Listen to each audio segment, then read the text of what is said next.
My grandmother passed on a Tuesday in October, and by Friday, my parents had already chosen my brother's side. I know how that sounds. I know it sounds like I'm painting myself as the victim from the very first sentence. But if you stay with me until the end, all the way to the moment my husband stood up at my baby shower in front of 43 people and said what he said, you'll understand why I stopped apologizing for telling the truth a long time ago. My name is Rachel. I'm 31 years old. I'm a registered nurse. I own my house, and I have a husband named Marcus who, until that afternoon in my Aunt Patricia's backyard, I didn't fully understand the depth of. I have a brother named Connor who is 25, has never held a job for longer than 8 months, and has always, without exception, been my parents' favorite. I'm not saying that to be cruel. It's just a fact, the way the sky being blue is a fact. Some things you spend years arguing against before you finally accept them and move on. My grandmother, my mother's mother, was named Dorothy. She was 79 when she died, sharp until the very end, and she spent the last 3 years of her life in a house 11 minutes from mine. I drove to her house 4 times a week. I picked up her prescriptions. I took her to her cardiologist, her eye doctor, her podiatrist. I sat with her on her back porch drinking iced tea and listening to her talk about my grandfather, who had died in 1987 and whom she had never fully recovered from losing. I rubbed lotion into her hands when the skin got dry in winter. I brought her the puzzle books she liked, the kind with the large print, and I sat next to her on the couch while she worked through them even when I had a 12-hour shift the next morning. Connor visited her 4 times in 3 years. I counted, because I was there every time. And each visit lasted less than 2 hours, and each one ended with Connor borrowing money. When my grandmother died, she left behind a house, some furniture, and a trust. The house was sold, and the proceeds, combined with her savings, brought the total to just over $182,000. My grandmother had a lawyer, a man named Mr. Alderman, who had handled her affairs for 20 years. And when he read the trust documents to our family in his conference room 2 weeks after her funeral, the trust said one thing very clearly: everything went to me, not split, not divided equally, not left to my parents to distribute as they saw fit. Everything, to Rachel. There was a letter attached, written in my grandmother's handwriting, that Mr. Alderman read aloud at the table. She wrote that she knew this would cause pain. She wrote that she loved both of her grandchildren. She wrote that she had watched for 3 years, while one of them showed up and one of them didn't, and she had made her decision with a clear mind and a full heart, and she asked that it be respected. My mother cried. My father's jaw went tight in the way it does when he's about to say something he'll regret. Connor looked at the table, and I sat very still and thought about the Tuesday mornings I'd spent rubbing lotion into my grandmother's hands, and I didn't feel guilty. I felt sad that she was gone, but I did not feel guilty. That lasted about 48 hours. By Sunday, my mother was calling me every few hours. She started gently, "Rachel, you know Connor has been struggling," and then less gently. "Your grandmother didn't understand the full picture," and then not gently at all. "This is tearing our family apart, and you have the power to stop it." I listened. I said I'd think about it. I did not commit to anything, because there was nothing to commit to. The money was mine. My grandmother had been explicit. Marcus listened to every one of those calls from across the room with a look on his face I recognized. He had grown up watching his own mother be manipulated by her siblings, and he had a very finely tuned radar for the moment a reasonable conversation became something else. After the 4th call in 2 days, he sat down next to me and said, "You don't owe them an explanation. You don't owe anyone anything." I knew he was right. I also knew that knowing something and feeling it are 2 entirely different experiences. Connor called me the following week. He was calmer than I expected, which should have been my first warning sign. He said he wasn't angry. He said he understood that Grandma had made her choice. Then he said that he needed $90,000 to pay off a debt, and that if I gave it to him, things could go back to normal. He said it the way you'd say, "Can you pass the salt flat?" Casual, like the number didn't have weight. I asked him what kind of debt. He paused. Then he said it was a business loan. Then, when I pressed him, it came out in pieces over the next 15 minutes that it wasn't a business loan. It was money he owed to 3 different people he'd gotten into financial arrangements with, The kind that don't come with paperwork, the kind where the interest compounds in ways that aren't legal, the kind that my grandmother, had she known, would have been devastated by. He had borrowed against a future he'd assumed would materialize, and it hadn't, and now he was scared. I felt sorry for him. I genuinely did. I told him I was sorry he was in that situation. And then I told him I couldn't give him $90,000. He hung up without saying goodbye. Within 24 hours, my parents knew exactly what I'd said and had decided that I was the problem. Not the debt Connor had accumulated. Not the choices he had made. Me. I was the one destroying the family. I was the one being selfish. I was the one who had always thought I was better than everyone else, apparently. A piece of my personality that had apparently been a topic of private family conversation for years and that I was now learning about for the first time. My mother sent me a text that I still have saved on my phone. It said, "Your grandmother would be ashamed of you. We raised you to be generous, and this is not who we raised you to be. If you cannot find it in your heart to help your brother, then I don't know what kind of daughter you are." I read it twice. Then I put my phone down, went to the bathroom, and cried for about 10 minutes. Then I washed my face, went back to the kitchen, and made dinner. Because Marcus and I were having friends over, and the pasta wasn't going to cook itself. I was 8 weeks pregnant. I hadn't told my parents yet. I told them 3 weeks later, on a Sunday call, and the reaction was not what I'd imagined it would be my whole life. My mother said congratulations, in a voice that meant something else. My father asked if we had thought about how we were going to handle everything financially, given the current situation. By current situation, he meant the standoff over the inheritance. By handle everything financially, he meant, was I reconsidering giving Connor the money? I told them we were doing fine financially, and I changed the subject to the due date, and we got through another 20 minutes before the call ended. Things stayed cold for the next 2 months. My parents would call occasionally, and the conversations were careful and surface level, like we were all walking on tile we suspected was cracked. Aunt Patricia, my dad's sister, who had always been more like a second mother to me, called to check in, and told me she'd heard what was happening, and that she thought I was handling it with more grace than she would have. That meant more than I can explain. When Marcus and I decided to have a baby shower, Aunt Patricia immediately offered her house. It was late spring. The yard was beautiful. She said she'd handle everything. We invited 40-something people, friends, co-workers, Aunt Patricia's family, a handful of people from my side. I invited my parents. I debated it for 2 days, but I invited them, because they were my parents, and because I was trying. The morning of the shower, my mother called. I was in the bathroom, doing my hair, and I almost let it go to voicemail. I didn't. She said she and my father would not be coming. I said, "Okay." She said she wanted me to understand that it was not an easy decision. I said, "Okay."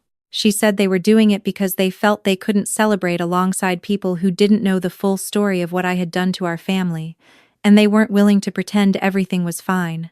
I said, "I understand. I'm sorry you won't be there."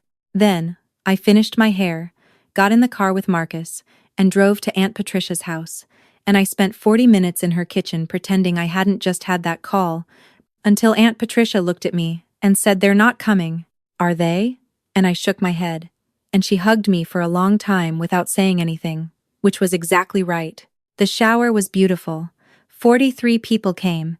There were flowers on every table and a cake that said baby heart in pale yellow, and everyone I loved most was in that yard on a perfect Saturday afternoon. I kept looking at the empty chairs where my parents should have been, and then looking back at Marcus, who was talking to our friends with his hand on my shoulder, and I kept doing that back and forth, grief and gratitude for most of the afternoon. Then Connor arrived. He hadn't been invited. I want to be clear about that. I had not sent him an invitation because we hadn't spoken since the phone call where he'd asked me for $90,000, and I was not ready to navigate that in front of 40 people at my baby shower. But he showed up, because my parents had apparently told him about it, and he walked through the gate into Aunt Patricia's backyard with a wrapped gift and a carefully arranged expression. I watched people turn to look at him. I watched Aunt Patricia clock his arrival and go very still. I watched Marcus see him, and see me, in that order. I walked over. I kept my voice level. I said, "Connor, I didn't know you were coming." He said he just wanted to congratulate me. He said things had gotten out of hand, and he didn't want it to be like this. He handed me the gift. And then, very quietly, he said that he really needed my help, and he hoped becoming a mother would help me understand what it meant to put family first. I felt the air go out of the yard. Not because anyone had heard they hadn't. We were speaking quietly, but because of what it meant that he had come here, to this moment. To say that. He had come to my baby shower, uninvited, to leverage my pregnancy against me. I didn't say anything. I took the gift. I said thank you for coming in a voice that didn't sound like me, and then I walked back toward the tables, and I set the gift down, and I stood there for a moment looking at the yellow cake. That's when Marcus stood up. He had been sitting with our friends, but he'd seen the exchange, and he stood up, and he walked to the center of the yard, and he did not raise his voice. Marcus has never been a loud person. He's the kind of man who, when he has something important to say, goes quieter, not louder. And he said, "I'm sorry to interrupt.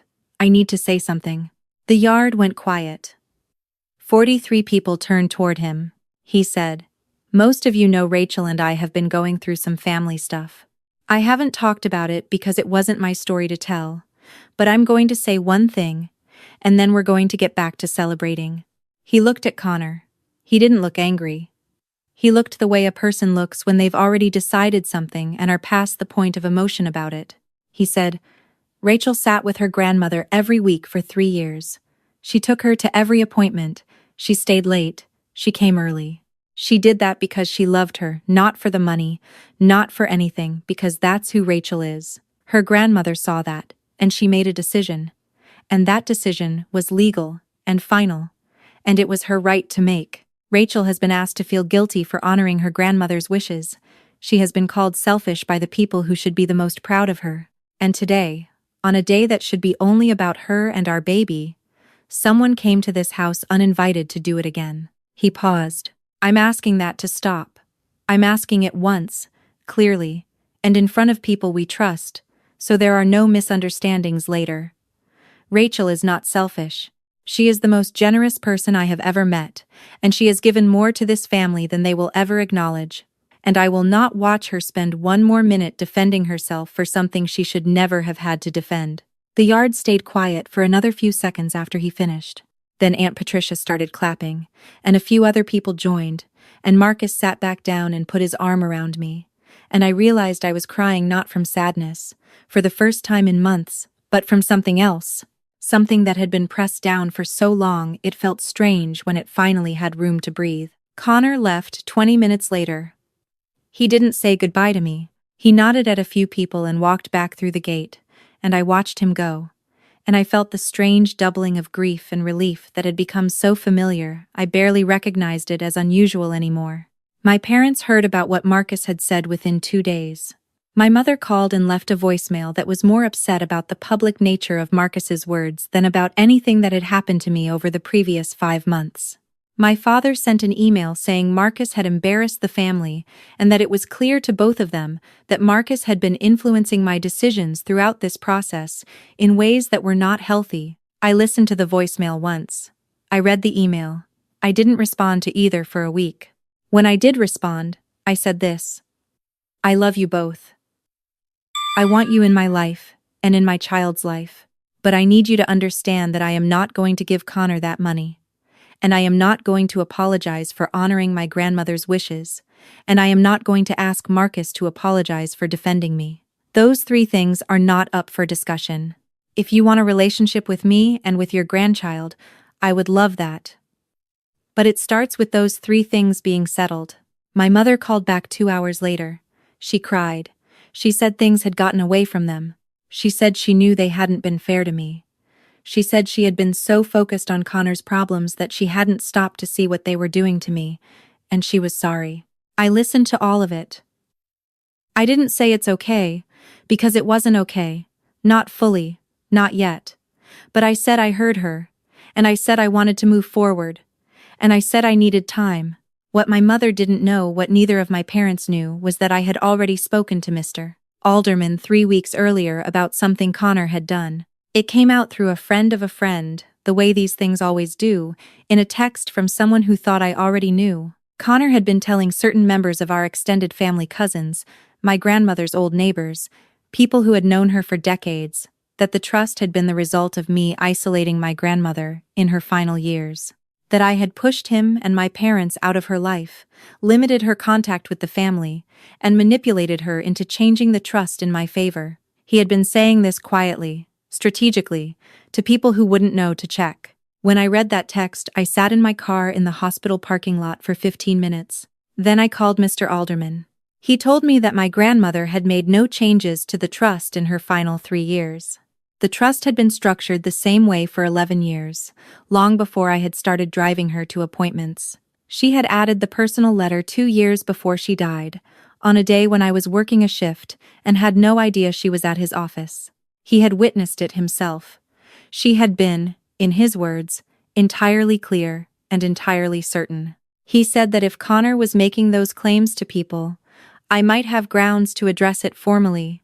I asked him to write a letter addressed to no one in particular, just a formal statement of the timeline and the facts that I could share if I needed to. He had it to me within the week. I sent it to every person Connor had spoken to. Not with a note, not with commentary. Just the letter, from my grandmother's attorney, stating the facts. The trust had existed for 11 years. My grandmother had updated the personal letter 2 years before her death, of her own volition, without my knowledge. The distribution was consistent with her wishes, as expressed to her attorney over more than a decade. I don't know exactly what happened after that in each of those conversations. But within 2 weeks, 3 different relatives who had previously been cold to me reached out to say they were sorry. They hadn't had the full picture, and they hoped I was doing well. Connor texted me after the letter went out. It said, "That was unnecessary." I did not respond. My daughter was born in August. We named her Lily. She was 7 pounds and 4 ounces, and she had Marcus's nose and my stubborn expression, according to Aunt Patricia, who cried at the hospital and stayed for 3 hours, and held Lily like she was made of something precious. My parents came to the hospital. My mother held Lily for a long time without speaking, and I watched her face while she did, and I saw what I had needed to see for a long time that she knew. She didn't say it in so many words. But she held my daughter, and she cried, and then she looked at me and said, "I'm so sorry, Rachel." And it was the first time in all of this that the apology wasn't conditional or attached to something she wanted. It was just an apology. My father stood at the window of the hospital room, looking out, and after a while he came and sat next to me and he said, "You were always the one we could count on. We should have said that more. We let Connor's problems become your burden, and that wasn't right." I didn't say it was okay. I said thank you for saying that. There are things I'm still working through. There are dinners where the conversation has to find its way around certain subjects. There are moments when I see my mother look at her phone, and I wonder if Connor has called, and I wonder what he says, and I choose not to ask because some questions aren't mine to follow into every room. Connor and I haven't spoken since the letter. I don't know what the future of that looks like. I know that I can't trust him. Not yet, maybe not for a long time. I know that trust, like the trust my grandmother set up, is something that accrues slowly and can be spent very quickly. I know my grandmother understood that, in a way she couldn't have put into words, but put into legal documents instead, which maybe was smarter. The money sits in a separate account that Marcus and I set up when Lily was born. Some of it went toward paying off our car. Some of it is in a college fund with Lily's name on it. Some of it is still just sitting there, patient the way my grandmother was patient, the way she worked through her puzzle books one square at a time, certain that the whole picture would eventually come together. I still think about the Tuesday mornings, the iced tea on the back porch, her hands, dry in winter, and the smell of the lotion I kept in her cabinet. The way she talked about my grandfather like he had just stepped out of the room for a moment. The way she would sometimes stop mid-sentence and take my hand and just hold it, not saying anything. And I never asked what she was thinking because it seemed like a thing that didn't need language. She saw me. For 3 years, she saw me clearly and specifically, and she made sure I would know it. That is worth more than any number in any document. But I am keeping the number too, because she wanted me to, and because she was wise enough to know that love and practicality are not in competition with each other, and because I intend to spend the rest of my life making choices worthy of the person who believed I would. Lily is 3 months old now. She has learned to smile in the last 2 weeks. Not just the reflexive kind, but the real kind. The kind that means she's seen something she recognizes, and she's glad it's there. She does it when she sees Marcus. She does it when she hears Aunt Patricia's voice. She does it when she sees me. That's the story. That's all of it. And if you've ever been in a room where the people who were supposed to love you most chose someone else's comfort over your dignity, I hope you know that the right person will eventually stand up in a backyard on a Saturday afternoon and say the thing that needed to be said.